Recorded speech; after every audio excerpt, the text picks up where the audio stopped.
51 శక్తిపీఠాలలో 46వ శక్తిపీఠం ఏమిటంటే కర్నాట్ జయదుర్గాదేవి శక్తిపీఠం.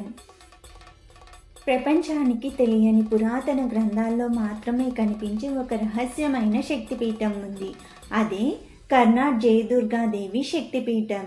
పురాణం ప్రకారం ఇక్కడ సతీదేవి చెవులు పడడంతో ఈ భూమి ఆధ్యాత్మిక శక్తితో నిండిపోయింది. ఇక్కడ అమ్మవారు జయదుర్గాదేవి, భైరవుడు అబీరుడు రూపంలో పూజలు స్వీకరిస్తారు.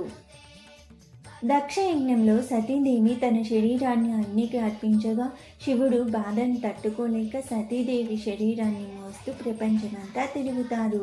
విష్ణువు సుదర్శన చక్రం వాడి సతీదేవి శరీరాన్ని 51 భాగాలుగా విభజించారు.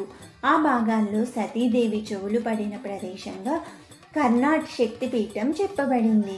ఇక్కడి జయదుర్గాదేవి శత్రువులపై విజయాన్ని ప్రసాదించే శక్తి, అడ్డంకులను తొలగించే దుర్గా యొక్క ఉగ్ర రూపం.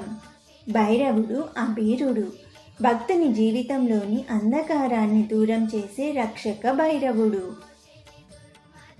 కర్నాట్ శక్తిపీఠం స్థానం స్పష్టంగా తెలియకపోయినా తంత్ర గ్రంథాలు మరియు పురాణాలు ఈ స్థలం అంతులేని శక్తిని కలిగి ఉందని చెబుతాయి.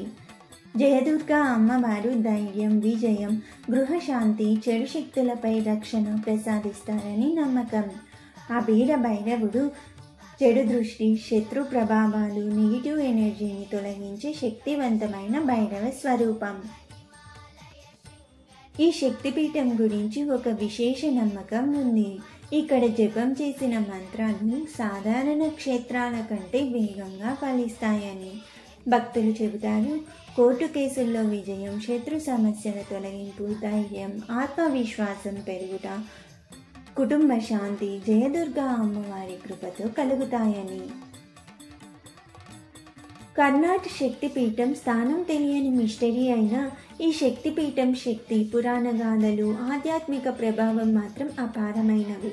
సతీదేవి చెవులు పడి పవిత్రమైన ఈ స్థలం భక్తునికి ధైర్యం, రక్షణ, విజయాన్ని ప్రసాదించే మహాశక్తిపీఠంగా శాస్త్రాలు గౌరవిస్తాయి.